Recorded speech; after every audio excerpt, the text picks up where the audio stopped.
Euro Race Car NASCAR, c'est 24 courses, 50 pilotes et 2 divisions. L'élite pour les pros et semi-pros et l'open pour les jeunes talents et gentlemen.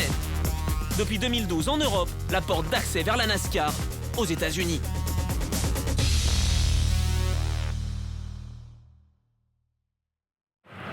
Bonjour à tous et bienvenue à Dijon pour suivre la deuxième manche de la saison 2013 d'Euro Race Car NASCAR Touring Series. On commence tout de suite avec la première course élite du week-end et la pole position signée par Ander Villarino en 1:22.986, juste devant Frédéric Gabillon et Freddy Nordström. Et au départ, c'est le champion en titre Ander Villarino qui prend la ligne intérieure et mène le peloton de 21 voitures. Deuxième position pour la voiture bleue numéro 5 de Frédéric Gabillon, juste devant son équipier Freddy Nordström et le pilote de la voiture jaune numéro 9, Javier Villa. Après 4 virages, c'est toujours Villarino au volant de sa Chevrolet Camaro qui contient Frédéric Gabillon et Freddy Nordström. Attention à l'intérieur, le Belge François Verbis sur sa Toyota Camry numéro 20 tente de faire l'intérieur sur Guillaume Rousseau. Verbis passe finalement Rousseau à l'intérieur.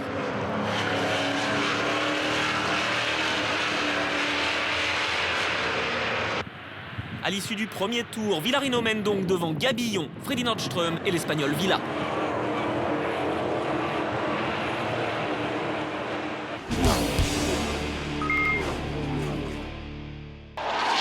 Sortie de piste pour l'Indien Sailesh Bolisetti sur la voiture numéro 18 qui reste bloquée dans le bac à gravier. Dans la ligne droite, le Suisse Jan Zimmer fait l'intérieur sur la Toyota de François Verbist. Et ça passe pour le pilote suisse au volant de la voiture numéro 64.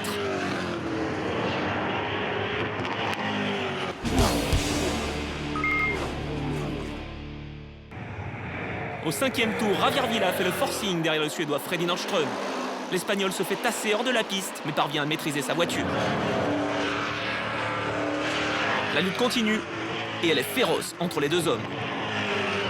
Villa tente tout pour déborder son adversaire, mais ne trouve pas l'ouverture.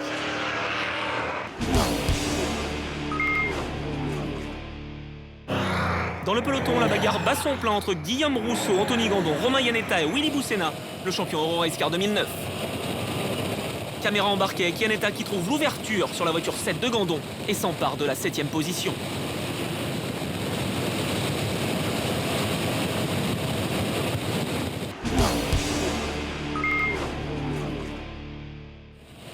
La bataille continue et Romain Iannetta déborde Guillaume Rousseau qui bloque les roues au virage numéro 4. Il s'empare donc de la 6e position. Bolisetti a pu repartir après son tête-à-queue et Willy Boussena sur la voiture numéro 17 est déchaîné. Le Français tente de prendre l'avantage sur Guillaume Rousseau et sa Ford Mustang. Le Français ne trouve pas l'ouverture et va commettre une petite erreur dans la courbe de Poisse.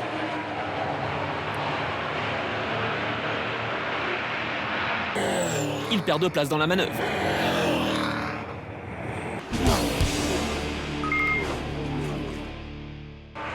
Au 10e tour, contact entre Javier Villa et Freddy Nordström dans le virage numéro 3. L'Espagnol pense d'abord s'en tirer sans problème, mais un morceau de carrosserie baladeuse en a décidé autrement. Coupe-circuit éteint, c'est l'abandon pour le pilote Scorpus. Caméra embarquée avec Romain Iannetta.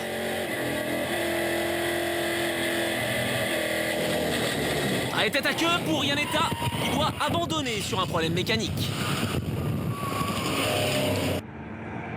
La voiture de sécurité entre donc en piste alors que Villarino mène devant Gabillon, Zimmer, Verbist sur la voiture numéro 20, Nordström la 44, Rousseau la 13, Gandon et Garbarino.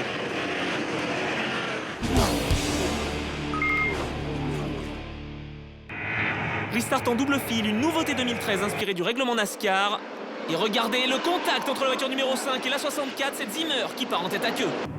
Villarino mène donc devant Gabillon, Verbist, alors que derrière, Gandon part un petit peu large face à Rousseau, qui est également menacé par Freddy Nordström.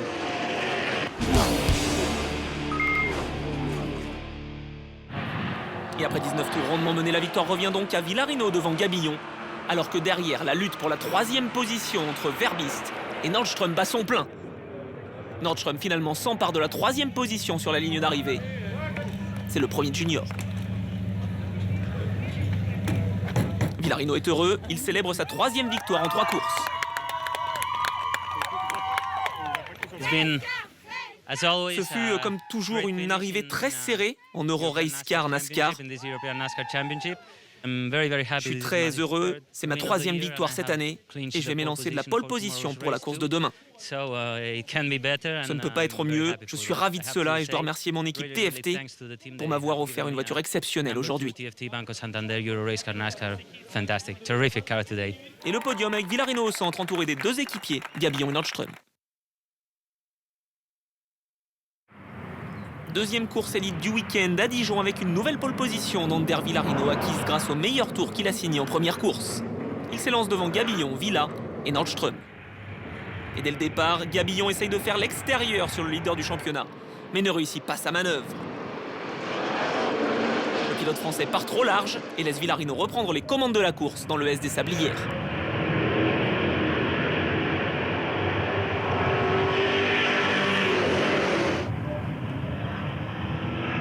Et derrière, la voiture numéro 64 de Jan Zimmer tente de faire l'intérieur, tout comme Romain Iannetta qui se défait de François Verbist.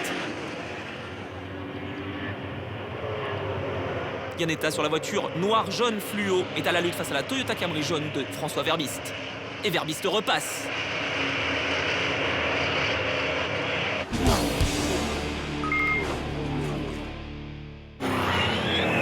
Énorme blocage de roue pour le Belge en fin de ligne droite. Il écarte Javier Villa qui va abandonner peu après. Zimmer en profite pour déborder Verbist et s'emparer de la 4e position derrière Nordström.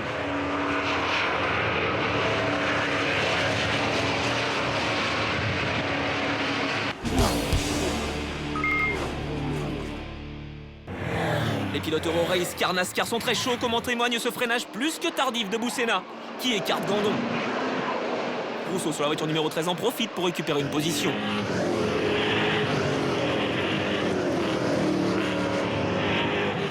Dans le trophée de Challenger, Nathalie Maillet, Toyota Camry numéro 46, fait l'intérieur sur la voiture numéro 85 de Huxour. La pilote luxembourgeoise gagne donc une position et part à la chasse de Joseph Cosella.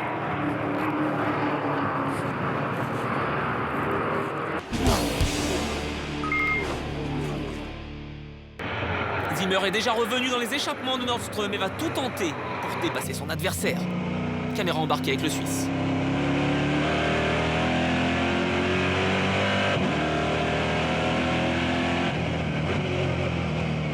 Et Zimmer profite d'un blocage de roue de Nordström au virage 6 pour s'emparer d'une position. Le Suisse, parti 5e, remonte déjà sur le podium.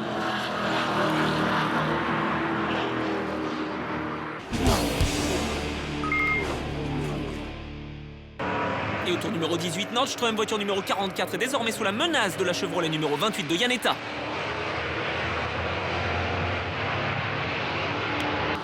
Le Français prend même l'avantage dans la courbe de Poisse.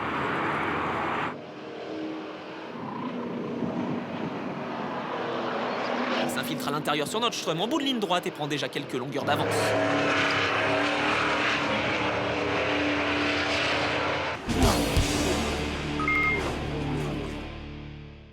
Profitons de la caméra embarquée avec Ander Villarino dans le dernier tour.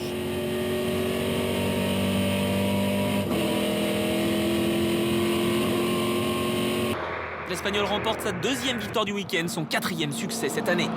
Gabillon termine 2e devant Zimmer, le premier junior, qui effectue une très belle remontée. Iannetta et Nordström complètent le top 5 alors que c'est la victoire pour Villarino et la joie. Je remercie encore une fois mon équipe qui a fait un travail fantastique durant tout le week-end. Nous avions la meilleure voiture et nous devons en profiter, car je pense que ça peut changer selon les circuits. Je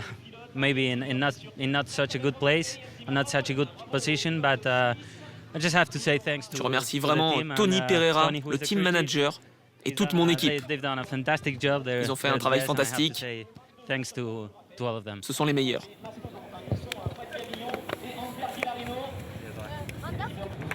Au championnat, Villarino mène avec 191 points devant Zimmer, premier junior, et Nordström. Rousseau est quant à lui en tête du classement Challenger.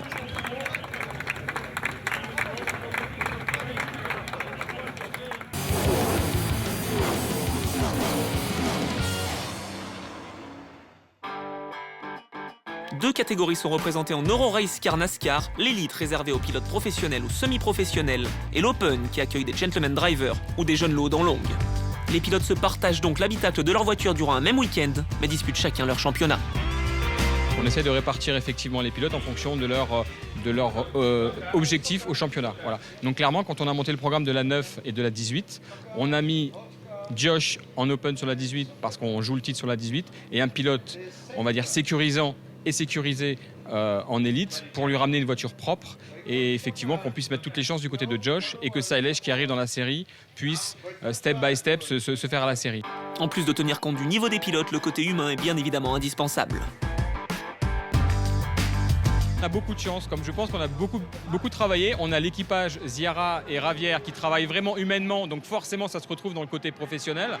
Donc Ziara prend beaucoup d'informations de la part de Ravière. Là on sort d'une réunion team où effectivement on a partagé la première séance d'essai, donc tous les pilotes n'ont pas roulé, mais on va dire les pilotes rapides comme Ravière, comme Nicolo ont pu déjà donner leur ressenti.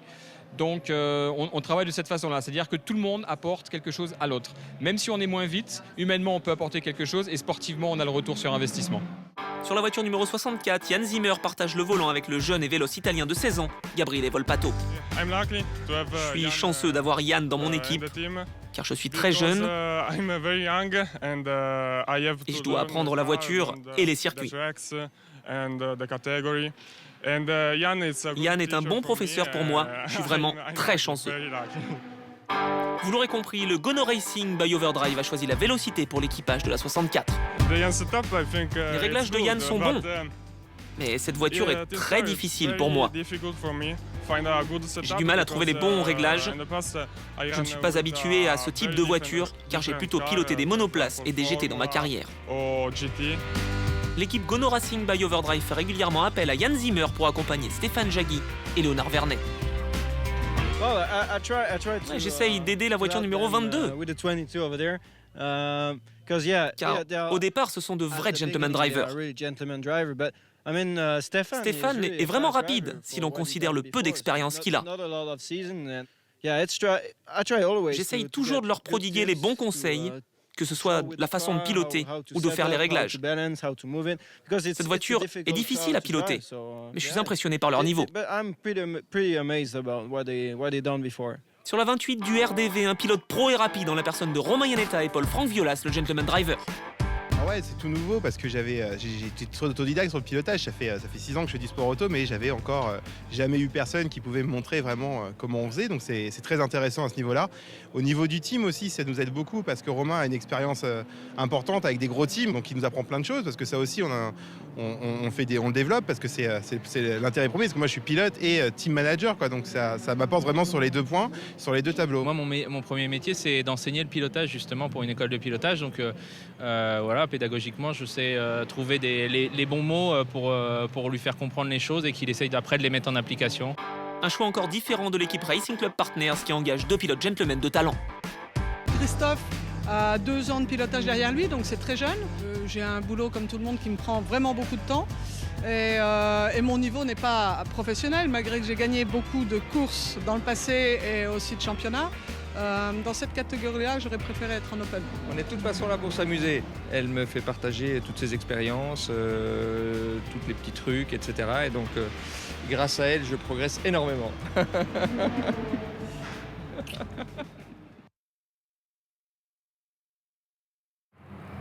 Et après cette découverte de l'envers du décor de l'Euro Race Car NASCAR, retour à la course avec la catégorie Open. Pole position pour Anthony Gandon en 1.23 952. Il devance Julien Goupy, Guillaume Rousseau et le leader du championnat seulement 4e, Josh Burdon. Au départ, Goupy réussit à faire l'extérieur sur Anthony Gandon dans le S des Sablières. Mais les deux hommes vont entrer en contact. Et ce contact va endommager la voiture blanche numéro 44 de Goupy et handicaper le jeune Français durant toute la course. Derrière, grosse dérobade du train arrière pour le Belge Verbiste, qui s'en sort sans problème. Mais il est sous la menace du Philippin Enzo Pastor, voiture numéro 3.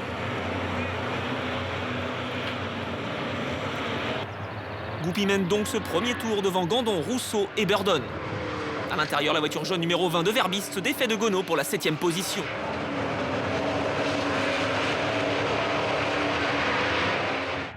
Et vous voyez d'ailleurs clairement sur cette image que Goupy est handicapé par un morceau de carrosserie qui déstabilise le comportement de son auto. Le Français de 20 ans se rate d'ailleurs au freinage et laisse repasser la voiture numéro 7 de Gandon.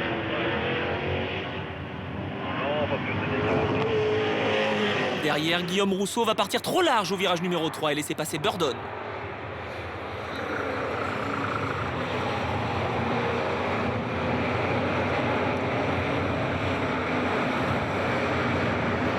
Et cette course commence très mal pour le Philippin Enzo Pastor qui est victime de 2 crevaisons à l'arrière et qui va devoir rentrer au stand.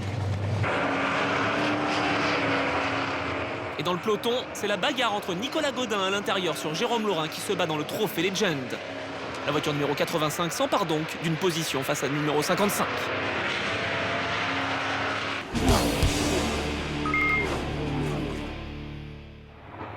Et la bagarre continue entre les 3 hommes de tête avec Burdon qui est dans les échappements de Goupy.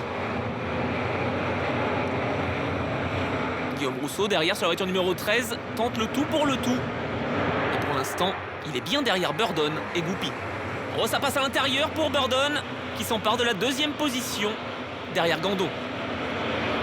Et Laurin en profite pour reprendre son bien face à Nicolas Godin. Thierry Esteban, la pilote de chez Scorpus Racing, en profite également pour prendre l'avantage sur Nicolas Godin dans la courbe de Poisse.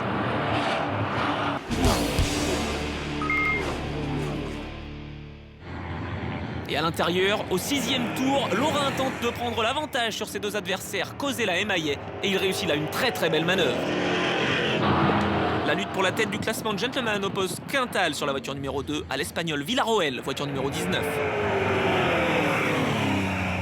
Et le pilote Scorpus Racing prend facilement l'avantage sur son adversaire.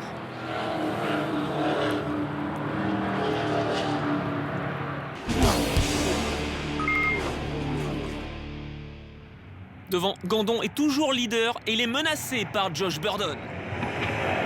L'Australien ne peut rien faire face aux Français qui choisissent systématiquement la ligne intérieure.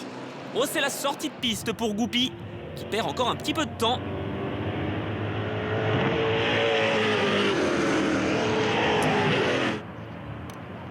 Derrière, Gabaron et Bodinière sont déjà rattrapés par les leaders. Gandon, voiture numéro 7 qui est toujours sous la menace de Burdon. Attention donc aux retardataires. Attention à Bodinière qui freine. Et Burdon en profite pour revenir dans les échappements de Gandon. Juste devant Rousseau, qui est en passe de monter pour la 2e fois consécutive sur le podium.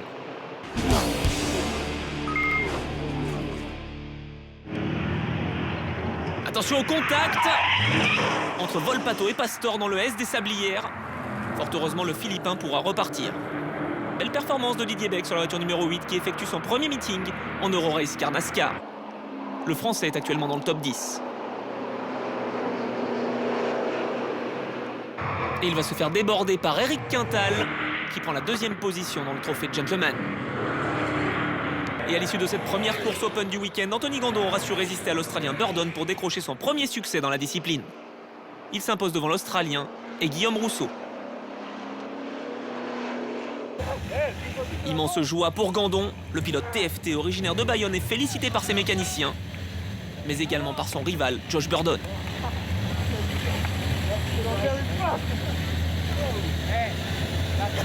Très bon travail du team, c'est grâce à eux de toute façon je suis là aujourd'hui. Et j'ai tout fait pour rester devant. Josh il est vraiment rapide et je pense que la moindre erreur, il m'aurait tué. La moindre erreur, il gagne. Mais j'ai tenu et je suis complètement épuisé. Mais non, je suis très content pour mon team, pour tout le monde. Victoire donc de Gandon qui se hisse sur la plus haute marche du podium.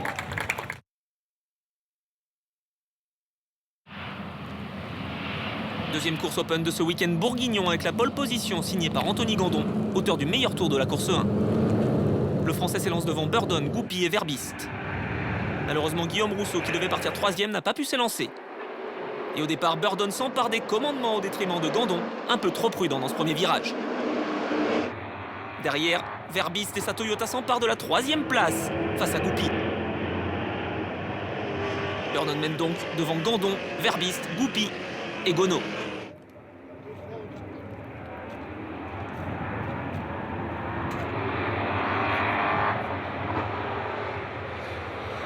Le Belge Verbiste a l'air déchaîné derrière Gandon.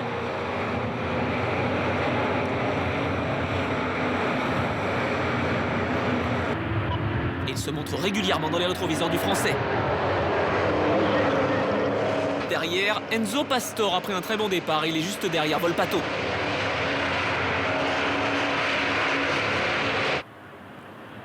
Burdon a déjà pris quelques longueurs d'avance sur Gandon et Verbist, juste avant la courbe de Poisse.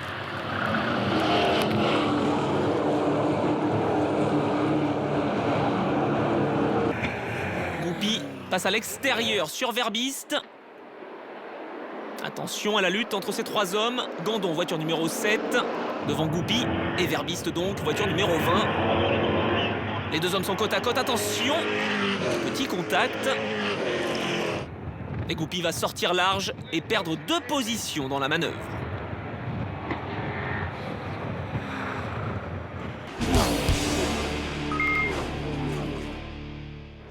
Au troisième tour, sortie de piste de Enzo Pastor au premier virage. Le Philippin est bloqué dans une position dangereuse et le safety car fait alors son apparition et réduit à néant l'avance de Josh Burdon.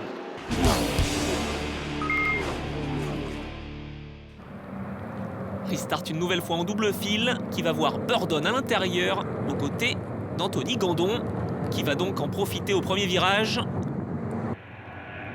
Burdon prend le meilleur départ et est poursuivi tout de suite par Verbist à l'intérieur qui prend l'avantage sur Anthony Gandon. Un Gandon qui est déjà sous la menace de Vincent Gonneau, le pilote de la voiture numéro 15. Burdon mène donc devant Verbist, Gandon, Gonneau et Volpato sur sa voiture numéro 64 du Gonneau Racing by Overdrive. Et l'Italien de 16 ans va peut-être prendre l'avantage sur son équipier. Oui, ça y est, c'est fait. Il est passé sur la voiture numéro 15. L'Italien s'empare donc de la 4e position.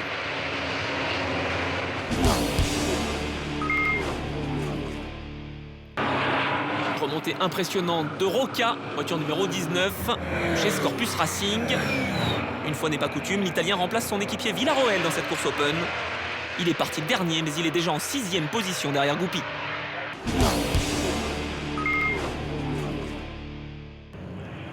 Eric Quintal est poursuivi par le Suisse Léonard Vernet, Joachim Gabaron, Jérôme Laurin et Enzo Pastor repartis après son tête-à-queue.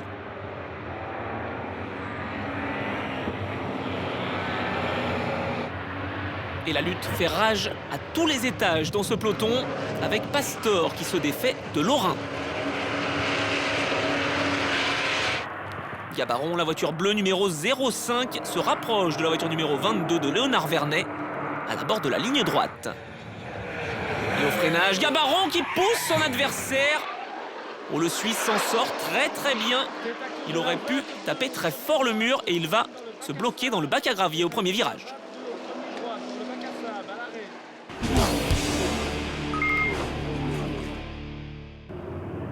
En tête, la voiture numéro 18 de Josh Burdon mène toujours devant la 20 de Verbist. Et la bagarre pour la 3e position continue. Gabriele Volpato se défait d'Anthony Gandon et part à la poursuite de Verbist. Volpato, voiture numéro 64, qui monte donc sur le podium. Et à l'issue de cette course, c'est la 3e victoire en 4 épreuves pour Burdon, qui consolide son avance au classement général. L'Australien s'impose devant Verbist, Volpato, Gandon et Goupy. C'est génial, car hier, je n'ai pas aimé être sur la 2e marche du podium. J'étais déterminé à gagner, j'ai pensé à de nouveaux réglages dans la nuit, et ça a payé. C'est un très bon résultat, j'accrois mon avance au classement, je suis très heureux. Et au championnat, Burdon devance Goupy et Gandon. Prochaine étape pour l'Euro Race Car NASCAR à Brands Hatch les 8 et 9 juin prochains, avant de se rendre sur l'ovale de Tour Speedway en juillet.